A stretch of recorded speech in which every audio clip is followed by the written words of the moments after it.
They called her a liar. They laughed in her face. But what they didn't know was that the truth was about to storm through their classroom door. This is the story of how one quiet girl's unbelievable claim turned into an unforgettable lesson for everyone. It all started on an ordinary Tuesday morning in a perfectly normal middle school classroom. It was the kind of day where the clock seems to tick a little slower, and nothing remarkable ever seems to happen. In the back row sat Emily Carter, a shy and reserved girl who always tried to blend into the background. She wasn't one to seek the spotlight. In fact, she actively avoided it. But that day, a simple career discussion would change everything for her. The teacher, Mr. Harrison, was trying to get the kids excited about the future. "All right, class," he said with a warm smile. "Let's go around the room. What do your parents do for a living?" The answers came quickly, each one louder and prouder than the last. "My dad's a doctor," one boy announced. "My mom's an engineer," a girl chimed in. "My parents own a business," shouted another. The room was filled with the sounds of impressive, familiar professions. Then it was Emily's turn. The classroom fell quiet as all eyes turned to the girl who rarely spoke. She hesitated, her cheeks flushing as she felt the weight of their attention. Her voice was barely a whisper when she finally answered. "My mom? She's a Navy SEAL." For a single, frozen moment, there was absolute silence. You could have heard a pin drop. And then it broke. Not with curiosity, but with a wave of laughter that crashed over Emily. "No way," a popular boy jeered from the front row. "There are no girl SEALs. That's impossible." Another student chimed in. "Yeah, you mean your mom sells stuff at the mall, right?" The snickers spread across the room like a virus. Kids were pointing, whispering, and shaking their heads in disbelief. Even the teacher, Mr. Harrison, seemed caught off guard. He let out a nervous chuckle, unsure of how to handle the situation. Should he intervene? Was she just making things up for attention? Emily just lowered her eyes, staring at the scarred surface of her desk. She's away on a mission right now," she murmured, her voice trembling slightly. This only added fuel to the fire. The laughter grew louder and more mocking. "Oh, a secret mission," someone called out sarcastically. "Sure, probably at a fancy yoga retreat in Bali."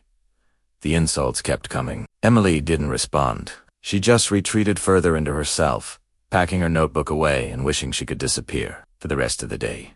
And the next, the whispers followed her down the hallways. "There's the liar," they'd say. "The one whose mom is a super-secret agent." Emily endured it all in silence, her heart heavy with a truth that no one would believe. But then, the next morning, everything changed. It was just after the first bell. Mr. Harrison was about to start his lesson when the school intercom crackled to life.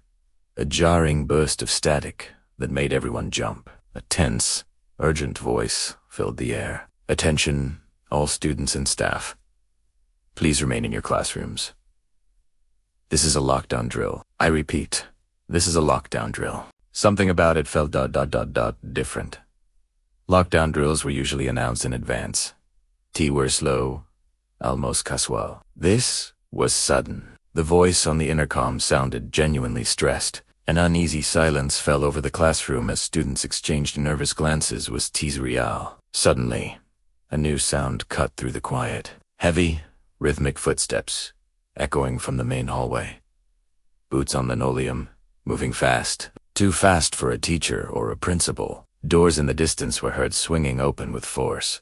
The hallway, which was usually bustling with late students and faculty, went completely silent. And then they saw them. Through the narrow window in the classroom door, dark figures moved with a chilling precision. 6 of them, clad in full tactical gear from head to toe. They wore helmets with visors down, vests covered in patches and equipment, and they carried weapons with an ease that spoke of endless training. Every single motion was fluid, disciplined, and radiated an aura of elite professionalism.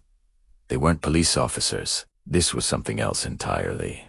Mr. Harrison froze mid-sentence, his chalk hovering over the blackboard. The students were paralyzed, their earlier mockery forgotten, replaced by a mixture of fear and awe. The team leader, the first in the formation, reached their classroom. With a swift, controlled movement. The leader pushed the door open and stepped inside, scanning the room in a single, sweeping glance. The 5 other operators secured the hallway just outside. The leader's voice was calm, but it held an undeniable authority that commanded total obedience. Room secure. Everyone, stay calm and keep your eyes forward. The students held their breath. Time seemed to slow down. And then, the impossible happened. The leader, standing in the center of the room like a figure from an action movie, reached up and slowly lifted the dark visor. The classroom was so quiet, you could hear the soft click of the helmet's mechanism, and underneath was the face of a woman. She had sharp, intelligent eyes and a calm expression. She scanned the faces of the stunned students until her eyes landed on Emily in the back row, and then her stern demeanor melted away, replaced by a warm, familiar smile. "Hey, Em," she said, her voice filled with affection. "You forgot your lunch again." Emily's eyes widened in shock. "Mom," she breathed. The classroom went dead silent. The jaws of the same kids who had laughed and pointed just a day before were now hanging open. The boy who'd yelled impossible looked like he'd seen a ghost. The girl who'd sneered about a yoga retreat was staring, utterly speechless. The girl they had all branded a liar, the one they had mercilessly mocked, had just been proven right in the most dramatic, undeniable way imaginable. Her mother wasn't just a Navy SEAL. She was right here. The officer, Emily's mom, then turned her attention to the bewildered teacher. "Apologies for the interruption, ma'am," she said, her tone respectful but firm. "We were conducting a joint training exercise with local law enforcement nearby. I had a small window and thought I'd drop in to see my daughter. The lockdown was part of our simulation protocol. Her presence was magnetic. It was a combination of fierce discipline, quiet pride, and an unshakable authority that filled the entire room." After a moment of stunned silence, one of the boys, the same one who had started the taunts, timidly raised his hand. His voice was shaky.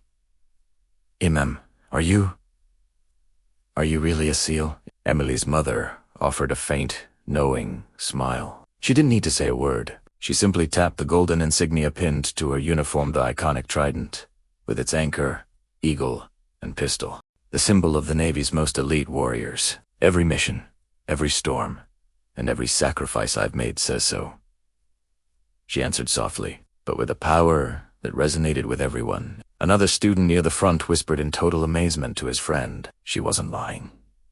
The whisper rippled through the room, a collective admission of their mistake. Emily's mom walked over to her daughter's desk, ignoring the stares of everyone else. She knelt beside her, placing a comforting hand on her shoulder and looking her straight in the eye. "You did good, Em," she said, her voice now gentle and full of love. "Never let anyone make you doubt your truth, especially when it sounds impossible to them. The things worth fighting for often do." She then placed a brown paper bag on Emily's desk. Her lunch, and just as quickly as they had arrived, "Te Weragona. Team, move out," she commanded, her professional demeanor returning in an instant. She lowered her visor, gave Emily one last nod, and led her team out of the classroom, their boots once again echoing down the now empty hall. The lockdown was lifted a few minutes later, but the classroom remained in a state of suspended animation. No one spoke. No one moved. They just stared at Emily. The girl who was once invisible, the girl they had called a liar, had become the one person in that school they would never, ever forget. She wasn't just Emily Carter anymore. She was the daughter of a hero, and she sat a little taller in her seat that day, finally able to own her truth with pride. Thank you so much for watching. What a powerful story about truth, courage, and the quiet strength of those who serve. If you enjoyed this video, please hit that like button, and don't forget to subscribe for more incredible stories. We'll see you in the next one.